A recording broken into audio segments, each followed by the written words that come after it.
Haleluya, pujian yang luar biasa. Terima kasih Pak Weli. Biarlah segala pujian hormat bagi Tuhan kita Yesus Kristus. Bapak Ibu, yuk kita persiapkan nanti kita akan lebih dalam lagi. Kita akan mendengarkan kebenaran firman Tuhan yang akan disampaikan oleh hambanya Pastor Joseph Pauljang. Sebelum kita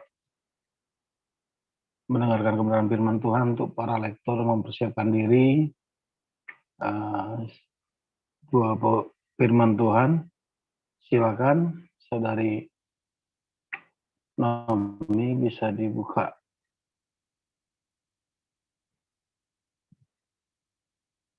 Mic-nya.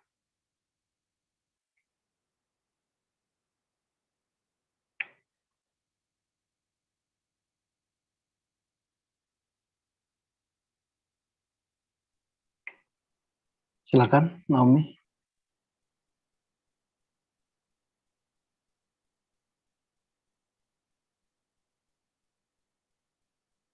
Berdoa untuk firman Tuhan.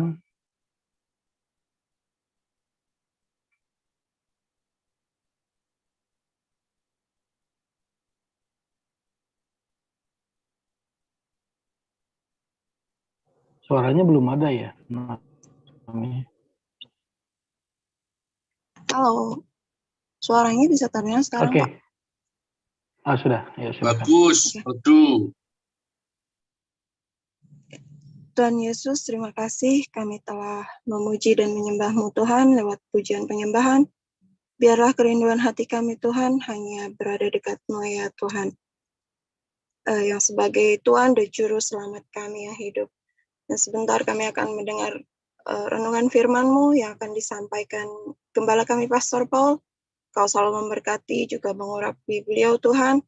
Biarlah apa yang disampaikan menjadi rema untuk setiap kami. Dan kami bisa melakukan untuk mencapai apa yang Engkau mau Tuhan, bukan apa yang kami mau. Terima kasih ya Bapa, haleluya, amin.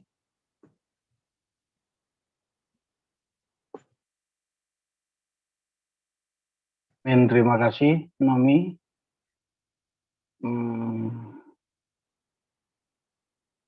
Firman Tuhan pagi ini terambil dari Ratapan 2 ayat 1 sampai 22, nanti akan dibacakan oleh Ibu Nerliana. Bu Nerliana, apakah sudah masuk? Bu Nerliana belum masuk, bisa dibantu Bu Cinta. Ibu Cinta. Ratapan 2 ayat 1 sampai 22, Bu. Baik, Pak Gindo. Ratapan 2 ayat 1 sampai 22. Betapa Tuhan menyelubungi Putri Sion dengan awan dalam murkanya. Keagungan Israel dilemparkannya dari langit ke bumi. Tak diingatnya akan tumpuan kakinya, tak kala ia murka. Tanpa belas kasihan Tuhan memusnahkan segala ladang Yakub. Ia menghancurkan dalam amarahnya benteng-benteng putri Yehuda. Dan ia mencampakkan ke bumi dan mencemarkan kerajaan dan pemimpin-pemimpinnya. Dalam murka yang menyala-nyala, ia mematahkan segala tanduk Israel, menarik kembali tangan kanannya pada waktu si seteru mendekat, membakar Yakub laksana api yang menyala-nyala, yang menjilat sekeliling. Ia membidikkan panahnya seperti seorang seteru dengan mengacungkan tangan kanannya seperti seorang lawan. Membunuh segala yang menyenangkan mata dalam kemah Putri Sion, memuntahkan geramnya seperti api. Tuhan menjadi seperti seorang seteru. Ia menghancurkan Israel, meremukkan segala purinya, mempuingkan benteng-bentengnya, memperbanyak susah dan kesah pada putri Yehuda. Ia melanda kemahnya seperti kebun, menghancurkan tempat pertemuannya di Sion. Di Sion Tuhan menjadikan orang lupa akan perayaan dan sabat, dan menolak dalam kegeraman murkanya raja, dan imam. Tuhan membuang mezbahnya, meninggalkan tempat kudusnya, menyerahkan ke dalam tangan seteru tembok puri-purinya. Teriakan ramai mereka dalam bait Allah, seperti keramaian pada hari perayaan jemaah. Tuhan telah memutuskan untuk mempuingkan tembok Putri Sion. Ia mengukur semuanya dengan tali pengukur. Ia tak menahan tangannya untuk menghancurkannya. Ia menjadikan berkabung tembok luar dan tembok dalam. Mereka merana semua. Terbenam gapura-gapuranya di dalam tanah. Tuhan menghancurkan dan meluluhkan palang-palang pintunya. Rajanya dan pemimpin-pemimpinnya berada di antara bangsa-bangsa asing. Tak ada petunjuk dari Tuhan. Bahkan nabi-nabi tidak menerima lagi wahyu daripadanya. Duduklah tertegun di tanah para tua-tua Putri Sion. Mereka menabur abu di atas kepala dan mengenakan kain kabung. Darah-darah Yerusalem menundukkan kepalanya ke tanah. Mataku kusam dengan air mata. Remuk redam hatiku. Hancur habis hatiku karena keruntuhan putri bangsaku. Sebab jatuh pingsan kanak-kanak dan bayi di lapangan-lapangan kota. Kepada ibunya mereka bertanya, mana roti dan anggur? Sedang mereka jatuh pingsan seperti orang yang gugur di lapangan-lapangan kota ketika menghembuskan nafas di pangkuan ibunya. Apa yang dapat kunyatakan kepadamu? Dengan apa aku dapat menyamakan engkau, ya Putri Yerusalem? Dengan apa aku dapat membandingkan engkau untuk dihibur, ya Dara Putri Sion? Karena luas bagaikan laut reruntuhanmu. Siapa yang akan memulihkan engkau? Nabi-nabimu melihat bagimu penglihatan yang dusta dan hampa. Mereka tidak menyatakan kesalahanmu, guna memulihkan engkau kembali. Mereka mengeluarkan bagimu ramalan-ramalan yang dusta dan menyesatkan. Sekalian orang yang lewat bertepuk tangan karena engkau. Mereka bersuit-suit dan menggelengkan kepalanya mengenai Putri Yerusalem. Inilah kota yang disebut orang, kota yang paling indah, kesukaan dunia semesta. Terhadap engkau semua seterumu mengangakkan mulutnya. Mereka bersuit-suit dan menggertakkan gigi. Kami telah memusnahkannya, kata mereka. Nah, inilah hari yang kami nanti-nantikan. Kami mengalaminya. Kami melihatnya. Tuhan telah menjalankan yang dirancangkannya. Ia melaksanakan yang difirmankannya, yang diperintahkannya dahulu kala. Ia merusak tanpa belas kasihan. Ia menjadikan si seteru senang atas kamu. Ia meninggikan tanduk lawan-lawanmu. Berteriaklah kepada Tuhan dengan nyaring, hai Putri Sion. Cucurkanlah air mata bagaikan sungai siang dan malam. Janganlah kau berikan dirimu istirahat. Janganlah matamu tenang. Bangunlah, mengeranglah pada malam hari. Pada permulaan giliran jaga malam. Curahkanlah isi hatimu bagaikan air di hadapan Tuhan. Angkatlah tanganmu kepadanya demi hidup anak-anakmu yang jatuh pingsan karena lapar di ujung-ujung jalan. Lihatlah Tuhan dan tiliklah kepada siapakah engkau telah berbuat ini. Apakah perempuan harus makan anak kandungnya, anak-anak yang masih dibuai? Apakah dalam tempat kudus Tuhan harus dibunuh imam dan nabi? Terbaring di debu jalan pemuda dan orang tua. Darah-darahku dan teruna-terunaku gugur oleh pedang. Engkau membunuh mereka tak kala engkau murka. Tanpa belas kasihan engkau menyembelih mereka. Seolah-olah pada hari perayaan engkau mengundang semua yang kutakuti dari sekeliling. Tak kala Tuhan murka, tak ada seorang yang luput atau selamat. Mereka yang kubuai dan kubesarkan, dibinasakan seteruku. Demikian pembacaan firman Tuhan. Terima kasih Bu Cinta. Selanjutnya pembacaan dari Wahyu 11 ayat 1 sampai 19. Silakan Ibu Sarma. Baik, saya akan bacakan kebenaran firman Tuhan yang terambil dari kitab Wahyu 11 ayat 1 sampai 19. Beginilah firman Tuhan. Kemudian diberikanlah kepadaku sebatang bulu, seperti tongkat pengukur rupanya, dengan kata-kata berikut. Bangunlah dan ukurlah bait suci Allah dan mezbah, dan mereka yang beribadah di dalamnya. Tetapi kecualikan pelataran bait suci yang di sebelah luar, janganlah engkau mengukurnya, karena ia telah diberikan kepada bangsa-bangsa lain, dan mereka akan menginjak-injak kota suci 42 bulan lamanya. Dan aku akan memberi tugas kepada 2 saksiku, supaya mereka bernubuat sambil berkabung 1260 hari lamanya. Mereka adalah kedua pohon zaitun dan kedua kaki dian yang berdiri di hadapan Tuhan semesta alam. Dan jikalau ada orang yang hendak menyakiti mereka, keluarlah api dari mulut mereka menghanguskan semua musuh mereka. Dan jikalau ada orang yang hendak menyakiti mereka, maka orang itu harus mati secara itu. Mereka mempunyai kuasa menutup langit, supaya jangan turun hujan selama mereka bernubuat. Dan mereka mempunyai kuasa atas segala air untuk mengubahnya menjadi darah, dan untuk memukul bumi dengan segala jenis malapetaka setiap kali mereka menghendakinya.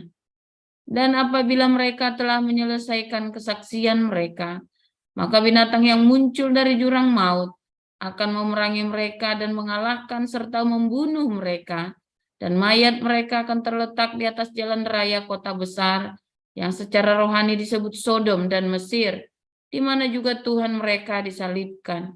Dan orang-orang dari segala bangsa dan suku dan bahasa dan kaum melihat mayat mereka 3,5 hari lamanya, dan orang-orang itu tidak memperoleh mayat mereka dikuburkan. Dan mereka yang diam di atas bumi bergembira dan bersuka cita atas mereka itu, dan berpesta dan saling mengirim hadiah, karena kedua nabi itu telah merupakan siksaan bagi semua orang yang diam di atas bumi. 3,5 hari kemudian masuklah roh kehidupan dari Allah ke dalam mereka, sehingga mereka bangkit, dan semua orang yang melihat mereka menjadi sangat takut. Dan orang-orang itu mendengar suatu suara yang nyaring dari surga berkata kepada mereka, naiklah kemari. Lalu naiklah mereka ke langit, diselubungi awan, disaksikan oleh musuh-musuh mereka.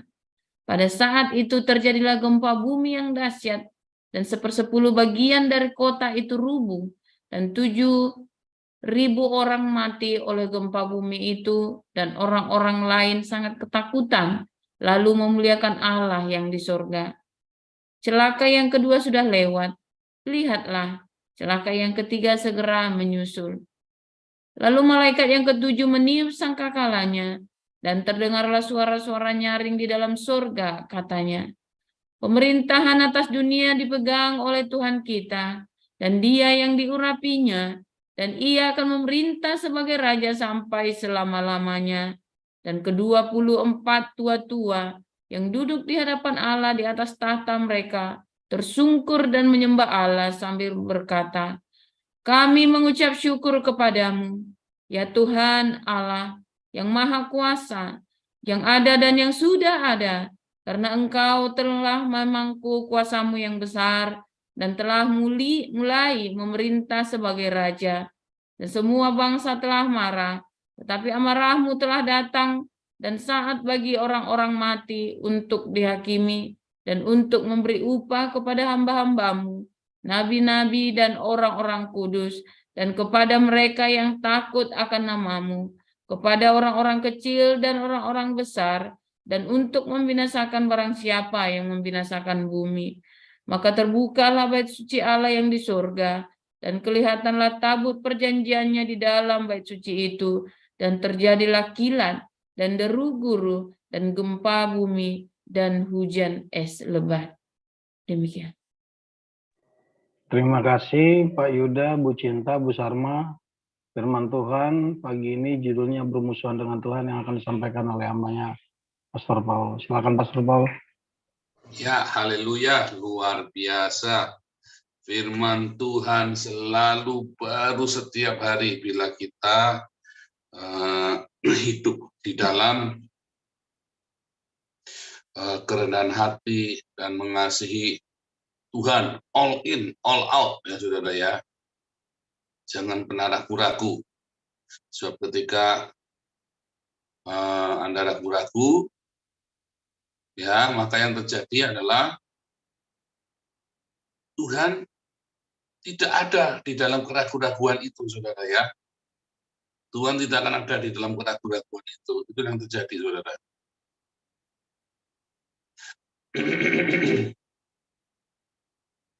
Ya, tolong ada host yang ada bisa bantu di spotlight punya saya. Sudah, Yang Pak. bantu host punya saya. Ya, thank you ya. Oke, Pak. Jadi saudara, ketika kita ragu-ragu, ya, maka yang terjadi adalah apa, saudara? Ketika kita ragu-ragu tanpa iman, ya, maka hidup kita nggak berkenan. Dimulai dari keraguan-raguan, saudara ya. Tanpa iman hidup kita nggak berkenan sama Tuhan, ya. Karena keraguan-raguan itu, ya. Nah, saudara, ketika kita menjadi tidak beriman, ya, ketika kita mulai ragu, tadinya nggak ada apa-apa, saudara. Tadinya ya sudah, mungkin kita nggak berkenan, ya mungkin kita tidak mendapat jawaban doa kita saja, ya kan? Tanpa iman Anda jawaban doanya apa? 3, saudara. Kalau Anda nggak punya iman, jawabannya 3, saudara. Dijawab atau nggak dijawab. Jawabnya gimana tahunya? Ya, pokoknya kalau terkabul pasti dijawab. Kalau nggak terkabul berarti nggak dijawab. Itu kan contohnya begitu, klise. Ya nggak? Ya, klise, saudara. Kalau saya nggak mau klise-klise, nah saudara, rugi, saudara ya. Jangan klise. Ya, karena kita tahu persis ketika doa kita mau dijawab apa enggak, saudara. Asal apa, saudara? Anda tetap hidup di dalam kasih-Nya, dan rema itu tetap tinggal di dalam hidup kita, saudara. Kita akan ngerti jawaban doa kita, langsung ngerti kita, saudara. Baru mau ingin aja kita sudah ngerti kok, saudara, ini mau Tuhan berkenan apa enggak. Ya, baru mau ingin saja kita ngerti, asal Anda tetap tinggal di dalam cintanya, dan Anda tahu rema itu ada di dalam hidupmu, saudara.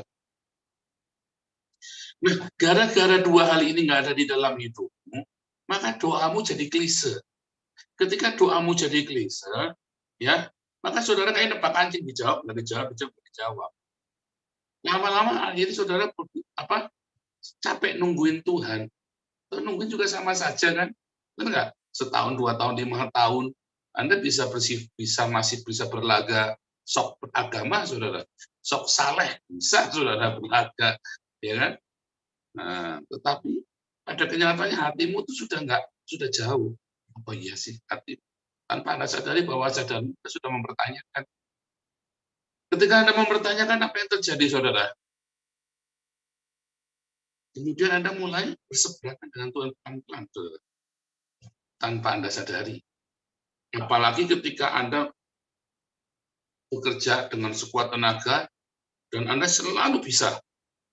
Wah, nggak penting doa, yang penting dengan kekuatan sendiri. Ya kan? Toh akhirnya sama saja aku harus lembur, toh akhirnya sama saja aku harus pinter, toh sama saja akhirnya aku harus ikut-ikutan. Demi donasi misalnya. Ya kan? Demi donasi, pokoknya fitnah orang deh pokoknya. Iya kan? Demi donasi kan. Akhirnya demi pekerjaanmu, demi karirmu, demi apapun, Anda tidak mengandalkan Tuhan lagi. Ya kan? Anda nggak menikmati berkat dalam Mazmur 91 tadi, orang yang hidupnya bersandar, berserah kepada Tuhan. Enggak. Ya sudah, kita usaha dengan kekuatan kita, sikut-sikutan. Ya. Apa ciri-ciri Anda sedang bekerja di dalam kekuatanmu sendiri, saudara? 1, kamu pasti sikut-sikutan. Ya, Anda nggak ikhlas. Kalau Anda milikmu direbut dan Anda pengennya ngambil. Kedua, pasti Anda apa, saudara? Saudara akan ngoyo kerjanya, kejar. Satu sikut-sikutan, kedua saudara akan ngoyo.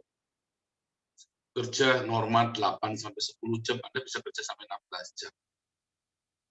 Ya kan? Kalau perlu ninggalin anak istri sampai lupa, saudara ya. Kejadian anak mau nganter anak atau mau ikut konsernya anak atau lupa terus, saudara ya. Sibuk sampai Anda melalaikan tanggung jawabmu sebagai seorang orang tua pada anakmu. Ya pokoknya saya ngasih uang itu sudah, nah, saudara, ada yang lebih daripada cuma sekedar ngasih uang buat anak-anakmu. Engkau harus hadir kapanpun dia membutuhkan anak-anakmu. Kalau enggak nanti om atau tante lain hadir repot anakmu nanti, saudara. Ngoyo, ya. Yang ketiga, saudara, tandanya kamu mengandalkan keputaran sendiri, jalannya muter-muter, ribet banget, saudara.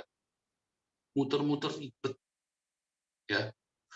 Sampai Anda harus manipulasi sana sini, sokok sana sokok sini, manipulasi sana sini yang tidak semestinya, ya. 3 hal ini ciri khas, saudara. 1, sikut-sikutan, ya, artinya ada hawa nafsu, ada panas, ada jengkel, ada dendam di sana, ya kan, melibatkan itu semua. 2, ngoyo, jamnya nggak jelas. 3, manipulasi sana sini. Itu berarti Anda sedang bekerja dengan kekuatanmu sendiri. Oh, kita harus bekerja, saudara. Oh, capek, namanya kerja capek. Saya kerja sehari 10 jam rata-rata. Capek, saudara ya. Apalagi ditambah kuliah. Nah, ya, tapi sekarang sudah mulai terhandle ya, saudara. Sudah mulai atur semuanya. Tapi itu capek-capek, saudara ya.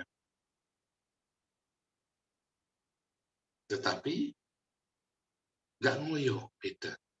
Capek ya istirahat, tidur. Kalau ini nggak mau tidur nggak bisa, ngoyo.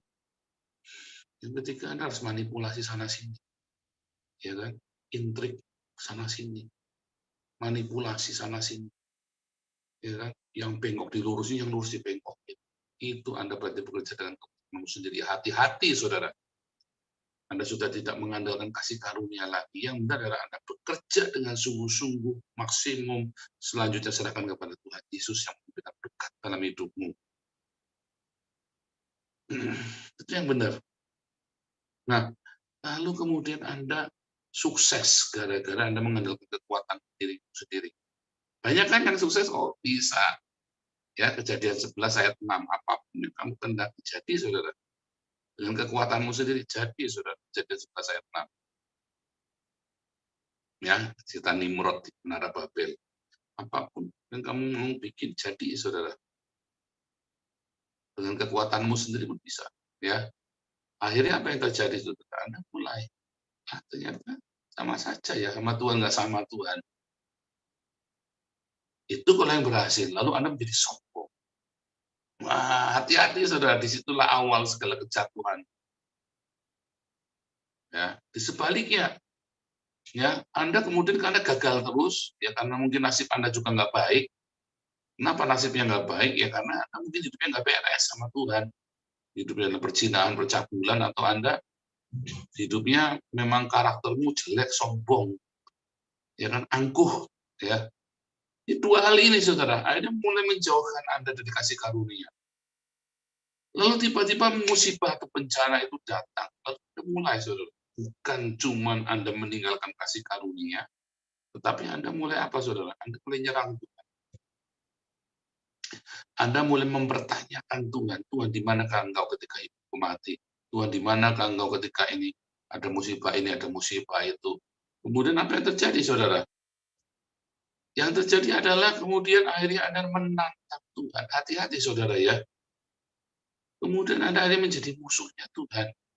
Anda mulai ada kemarahan, sakit hati, dendam, ya, ada keangkuhan, kesombongan, seperti macam. Kemudian Anda mulai berseberangan.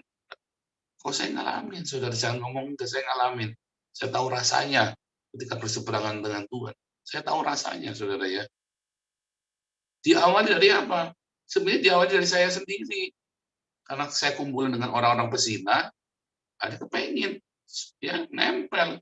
Ambience dari percabulan perzinahan itu nempel. Tuhan bilang larikanlah dirimu dari percabulan. Saya nempel. Ambil dimulai dari yang sepele, saudara ya. Kemudian ditambah lagi masalah-masalah lain.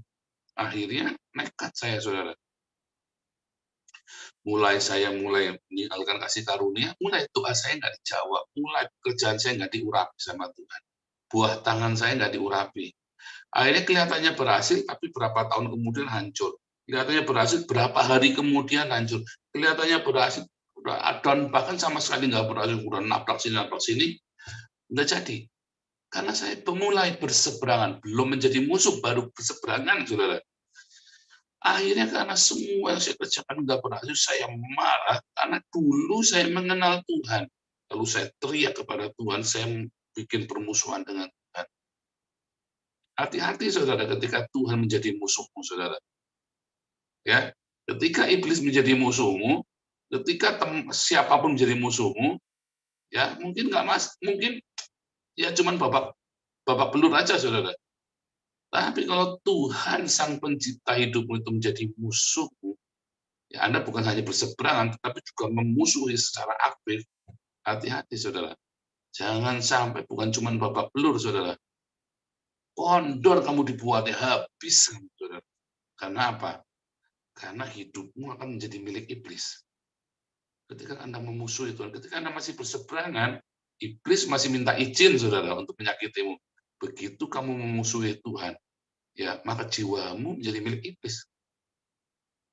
Saya bilang sama Yudi Mulyana ya, in memoriam sudah meninggal. Saya mengalami yang Yudi Mulyana rasakan ketika dia kepahitan, ya dihantam sama keluarganya sendiri, dimusuhi keluarganya sendiri sesama hamba Tuhan. Bahkan dia sendiri juga kekurangan uang, nggak ada yang peduli, saudara ya. Ya kenapa dia kekurangan? Ya karena dari awal dia sudah salah, atau memang itu masa fase yang harus dia lewatin, tapi dia nggak tahan. Oh, kami mengalami masa-masa kami kekurangan uang, saudara. Ketika kami melayani pertama kali, tahun 99, mepet. Tetapi sebenarnya apakah kekurangan? Sebenarnya nggak kurang. Yang benar adalah karena saya pengen lebih. Nah, itu, saudara. Tahun 99 kami jadi hamba Tuhan. Pertama kali ya, belajar menjadi hamba Tuhan. Sepenuh waktu dihabiskan. Apakah kurang? Enggak, pengen lebih, saudara. Padahal motor sudah dikasih, rumah sudah dikasih. Bahkan saya boleh pakai mobil gereja kapanpun, saudara. Tapi kepengen lebih. Saya kan pengen beli handphone. Dulu zamannya pager ya. Dulu zamannya pager, handphone itu masih mahal sekali. Ya, 4 juta Nokia pisang aja harganya bisa 4 juta itu ya. Sekarang Android malah cuma 1 juta, murah-murah ya, saudara ya. Zaman itu Nokia pisang cuma tulalit aja harganya 4 juta. Kepengen ini, kepengen itu, kepengen mau ngeliat orang, apalagi lihat pendeta-pendeta, wah, kalau gaya predasi, pages. Wah, bantuan khotbah lagi khotbah, sebentar ya, angkat telepon di depan kita, wah, kepengen, saudara ya. Asalnya kan kepengen, bukan kurang. Coba Anda ada hamba Tuhan yang sekarang Anda melayani sepenuh waktu, yang mendengarkan renungan harian ini, saudara ya. Apakah, coba Anda jujur, apakah sebenarnya Anda kurang? Enggak. Anda pengen lebih. Bukan kurang, saudara. Tuhan tidak pernah membiarkan kita kekurangan. Adanya Anda pengen lebih. Nggak usah yang hamba Tuhan, Anda yang tiap hari bekerja lah. Anda entah yang jadi pembantu rumah tangga, office boy, atau direktur sekalipun. Ya, dari yang office boy, di Jakarta ya, kalau Anda office boy di Belanda, gajinya sama gaji direktur hampir sama, saudara. 3.000 ya. Kasih dari itu berapa? Hampir 50 juta, saudara, di Belanda itu ya. Office boy itu ya. Asal Anda rajin, jamnya banyak ya bisa 3.000 bisa tembus, saudara ya. Kalau ada sahabat kita yang di Apeldoorn, ya ibu itu ya, orang Batak itu. Orang cuma kerja part time saja, separuh waktu ya padahal ya. 2.000, saudara. Luar biasa, saudara ya. Cuma sekarang pertanyaan saya apa Anda kan sebenarnya kan bukannya kurang, pengen lebih. Ya kan? Sebenarnya kalau Anda kurang, memang benar-benar nggak punya makanan, Anda kan tinggal daftar di Hagios Embun Pagi, pasti dikirim sembako. Ya kan? Jangan sembako, Anda lagi, memang kalau Anda kekurangan, pulsa saja, kuota saja dikirim. Coba bayangin. Nggak bisa bayar anak sekolah, asal Anda jujur, ya, dan jangan sekolah yang bayarannya sebulan 2 juta, saudara ya. SPP 2 juta kita nggak mau bayari, ya pindah anak sekolahnya, enak aja, saudara. Pindah, ya kan? Ya kita tahu, Pak. Kalau sekolah di negeri kan kadrun, Pak. Ya swasta yang di bawah 1 juta banyak. Ya, nggak mungkin kurang. Yang benar adalah Anda tamak, ingin lebih. Itulah awal dari semua masalah-masalah yang berikutnya. Ya kan? Karena hatimu tidak beres sama Tuhan, kita ingin lebih, saya ngalamin, nggak usah malu, saudara, saya juga ngalamin. Saya tahu itu salah. Dari dulu saya tahu itu salah. Cuma namanya kepenginan lah, gimana kepenginan. Ada masa-masa, saudara. Saya ngulangin lagi semua dari 0 2014. Saya ngulangin lagi. Kepengen nggak? Enggak. Pengen punya mobil? Enggak. Sampai hari ini, dulu waktu saya masuk Belanda, pengen punya mobil? Enggak. Tetapi begitu saya tahu saya butuh mobil, batin, saudara, Tuhan kirim. Ya, nggak sampai gedeng-gedeng, apa, saudara, saya mau sekolah lagi di Haifa, apa gedeng-gedeng, enggak. Tuhan, saya sudah belajar di Jerman, nggak bisa tuntas. Saya belajar tentang rabbinik lagi di Belanda, di sinagog gitu ya, nggak tuntas. Saya ingin tuntas, Tuhan. Saya harus mempertanggung jawab kepada orang yang saya ajari ini, pada murid-muridmu yang saya ajari. Ya, tiba-tiba Tuhan sediakan. Karena apa? Karena saya beres hatinya. Ya, berapa kali Tuhan sediakan ya sejak hari pertama kami masuk Belanda, saudara. Tuhan sediakan semuanya. Ya, nanti yang ikut tur yang ikut ke Israel nanti bulan Agustus, nanti saya kenalin sama namanya Bambang Irwanto yang nulis lagu itu ya. Apa sentuh hatiku, ubah hidupku. Nanti beliau ikut ya sama kita ya. Sama dia nulis, Bapak engkau sungguh baik ya. Saya datang ke Belanda, nggak bawa uang Rp1 pun, cuma tiket saja satu, saudara. Nggak bawa duit Rp1 pun karena uangnya tak kasih ke anak. Si Pastor Bambang ini, ya entah dia ngerti nggak, mungkin sejak makan malam-malam gitu, yuk ketemu dulu. Perpisahan makan dulu dong. Terus habis selesai makan, di mobil dia kasih uang 100 US. Nah itu, saya cuma bawa itu saja dari. Nanti kita ketemu ya. Bulan Agustus, kira-kira tanggal 19 sampai tanggal 31, 12 hari ya. Dengan Pak Bambang Irwanto ini. Nah, mudah-mudahan beliau bisa ikut ya, mudah-mudahan. Kami datang hanya dengan 100 US, saudara ya. Kami datang dengan 100 US. Apakah kurang? Enggak. Sebenarnya enggak kurang, saudara. Percaya saya enggak kurang. Yang penting hatimu jangan tamak. Cukupkan dirimu dengan apa yang ada. Ketika kita sudah memadankan diri, ya sudah adanya ini saja. Ya, nggak usah marah sama Tuhan, nggak usah iri sama orang lain. Kenapa, saudara?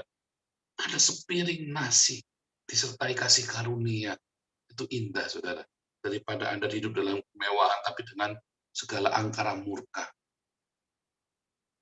Kalau Anda setia dengan sepiring yang nasi, dengan kasih karunia Tuhan, dan Anda bisa berbagi, sepiring nasi saja Anda bisa berbagi. Tidak mungkin Tuhan tidak kasih lebih. Karena setiap perkara kecil Tuhan pasti kasih percayakan yang besar, saudara. Karena kita ini sebagai bendahara. Anda dan saya adalah bendahara. Nggak mungkin Tuhan nggak kasih. Tuhan akan lebihkan. Bisnismu sekarang omsetnya cuma 10 juta sebulan. Tenang saja, saudara. Tetap setia berdiakonia. Nanti Tuhan lebihkan. Tetap jujur. Ya, nggak usah. Wah, udah namanya kita udah nggak usah utang sana utang sini, tabrak sana tabrak sini, nggak usah. Kerjain yang sungguh pagi ya, dari jam 8 pagi jam berapa? Udah kan kerja 10 jam, 8 sampai 10 jam. Lakukan tugasmu sebagai orang tua, sebagai suami dan istri di rumah. Ya, tetap berdiakonia. Nanti ketika Tuhan lebihkan, nabung, jangan gaya hidupmu lebih, saudara. Hari ini ya kami gaya hidupnya kita gini-gini aja, saudara ya. Dari 2014 sampai dengan hari ini kita gaya hidupnya begini-begini saja. Pakaian aja kita, jaket aja kadang baru tahun ini nih kami beli baru semua, ini baru tahun ini, saudara ya. Ya, baru tahun ini karena sudah nggak ada yang kasih bekas lagi. 2 tahun kemarin teman-teman Belanda kita masih suka ngasih barang. Ya, tapi tahun ini mereka ngasih orang lain karena mereka melihat kami sudah berkecukupan. Jadi mereka sekarang ngasih orang lain. Tuh, kita nggak pernah menolak kasih bekas itu, kita nggak pernah nolak sombong kali, nggak. Kita pakai, saudara ya. Ada yang bekas, kalau memang masih bagus, kenapa kita tolak? Kita nggak pernah sombong-sombongan, mentang-mentang kita sudah apa begitu ya. Jangan sampai saudara ya, hindarkanlah kami dari hal seperti itu ya Tuhan. Gaya itu nggak berubah, saudara. Baju ya tetap 10 euro, pas 10 euro, 7 euro ini ya harganya ya, 7 euro, tetap saudara. Kemarin beli baju-baju tambahan aja, cuma buat melengkapi saja supaya jangan hitam terus kalau Pawinonia kan, jaketnya, jasa itu juga dikasih semua itu. Jangan berubah ketika kamu diberkati Tuhan, jangan berubah hidupmu. Jangan. Diakoniamu nambah, saudara. Tetapi kan masalahnya kita nggak mau begitu kan, kita serahkan.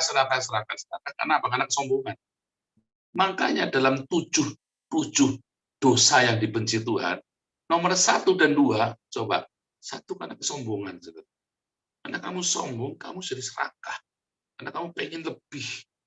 Kenapa orang lain punya ini, orang lain punya itu. Anda tidak mengukur dirimu sendiri bahwa ini sudah cukup dengan kasih karunia. Cukup. Anda nggak bilang cukup. 2 ini dosa utama, saudara. 1, mata yang sombong. 2, keserakahan. Nah, akhirnya Anda mengatakan dusta. Manipulasi sana-sini, saudara. Nah, itu semua. Akhirnya Anda menempatkan diri Anda mulai berseberangan dengan Tuhan, dan Tuhan kemudian tidak memberkati hidupmu lagi, tambah terpuruk, ya, tambah hancur hidupmu, akhirnya Anda ngutukin Tuhan. Anda menjadikan Tuhan sebagai musuhmu. Saya ingat Yudi Mulyana, saudara ya. Marah. Oh, dia jujur sama saya marah sama Tuhan. Ya, saya ingat Agustan. Kelihatan saudara yang marah sama Tuhan. Ya, saya dengar dari sahabat-sahabatnya Agustan ini ya, gimana dia marah sama Tuhan, dikecewakan banyak orang. Kenapa saudara? Sebetulnya ya, saya ngalaminnya, Agustan ngalami ya, waktu pelayanan sendirian dari yang support. Saya ngalamin, saudara. Karena kita semua pasti ngalamin, kalau full timer di gereja pasti mengalami. Masalahnya, berani nggak Anda tetap jalan terus dan berkata cukup. Tidak takut. Jalan terus, adanya ini ya ini. Nah, itu tergantung. Kebetulan saya punya istri, orangnya sederhana. Apa adanya. Ya. Jadi saya ya nggak kebebanan. Nggak irenan gitu loh, nggak iri, ngeliat apa-apa tuh nggak iri, saudara. Ya, nggak tahu orang pakai apa dia nggak iri, orang punya mobil dia nggak iri. Ya, dulu teman-teman kosnya dia tuh kan dijemput pacarnya kan kaya pakai mobil. Saya nyebut dia cuma pakai motor gereja, inventaris gereja. Ya, nggak malu dia, biasa aja. Malah waktu dulu belum kasih motor gereja, saya punya motor sendiri, motor butut. Nuntun, ya pernah motornya mogok, klok gitu ya, mogok saudara. Nuntun ya, kita berdua nuntun. Nggak malu dia, biasa-biasa saja. Malu enggak, biasa. Sampai sekarang saya tanya kan, kalau pasti jujur kan, enggak malu, biasa saja. Dia memang punyanya itu gimana? Nah, itu bersyukur ya, kalau itu jodoh dari Tuhan itu kayak gitu, saudara ya. Kalau jodoh dari Tuhan itu ya, kita susah ya ikut susah. Ya kan, enggak malu. Anda kalau lagi pacaran, saudara ya, Anda tes saja cowok-cowok itu ya, kalau Anda misalnya lagi kayak gitu, yang mobil mogok atau motor mogok, lihat, cewekmu malu enggak? Kalau dia malu, mungkin dia bukan jodohmu, saudara. Anda jangan gengsi. Anda mau hidup sama dia seumur hidup dalam susah dan senang. Begitu dia kelihatannya malu, berarti dia bukan jodoh. Mau mogok, mobil mogok, motor mogok, malu. Itu namanya orang mogok lagi mana? Motor lagi mogok.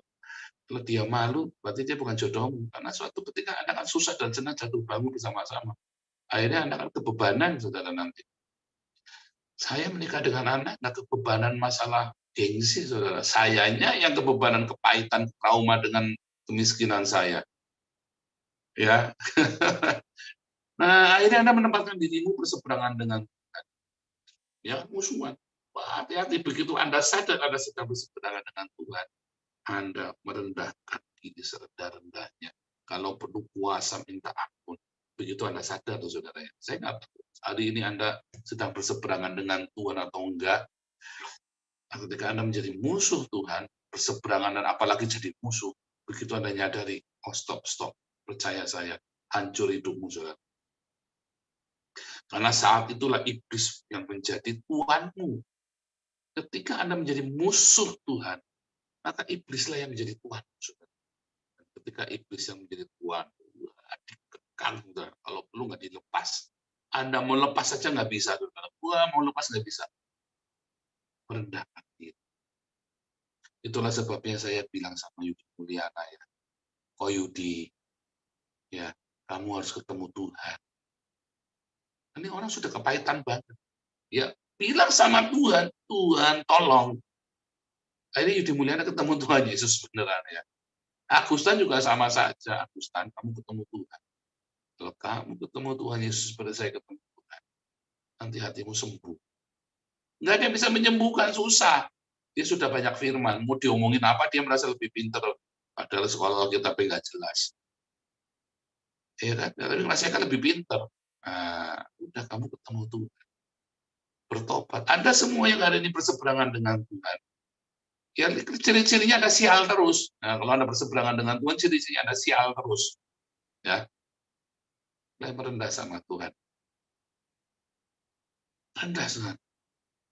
Ya, Tuhan ajarkan kita merendah, jangan sampai nggak merendah. Ketika saya menyadari saya ketemu Tuhan dan saya tahu saya sedang berseberangan dengan Tuhan, saya ambil puasa, saudara. Karena saya takut sekali, iya saya yang salah. Saya ambil puasa panjang, ya anak ikut-ikutan saya asalnya. Puasa sama-sama, merendah serendah-rendahnya, saudara. Orang hina kita, jangan tersinggung. Dan makanya, saudara ya, kalau ada, dulu saya sih kalau baca orang ngomong apa dikit tentang anak, bisa tak samperin, tak kebuki, saudara ya. Apapun yang ngomong tentang anak, tentang ibu saya, tentang siapa saya bisa marah. Saya bisa kalah, saudara ya. Oh, bisa apapun tak lakukan, mata gelap saya, saudara ya. Benar serius, saudara ya. Hanya anak itu kalau saya. Dulu teman kos saya ngomongin anak gak baik. Itu ada barbel gede tak lempar ke kepalanya, saudara ya. Beneran, saudara, saya nggak main-main. Anda berani ngomong.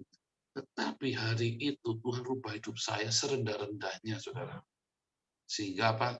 Tuhan, apapun boleh terjadi. Yang penting Tuhan, jangan lepaskan aku lagi. Sebenarnya kan saya yang melepaskan dari Tuhan, tapi bahasa kita kan, jangan lepaskan aku dari tangan.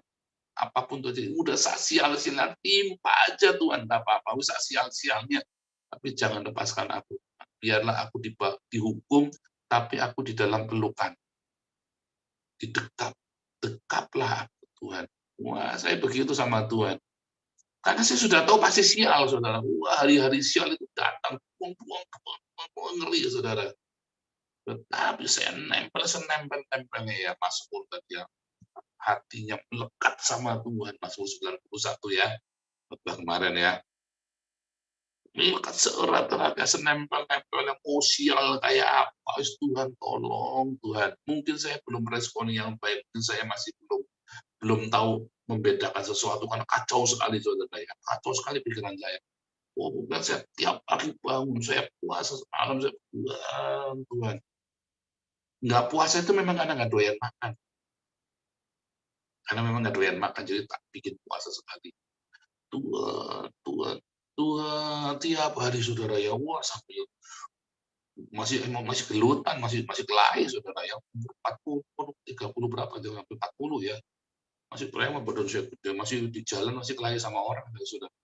Tapi pokoknya tiap malam saya berdoa, Tuhan bayangin dari yang panasan seperti binatang buas seperti itu, monster, saudara ya, sampai ubah semuanya, sampai saya, Tuhan, tolong Tuhan, aku bermusuhan, aku kapok Tuhan.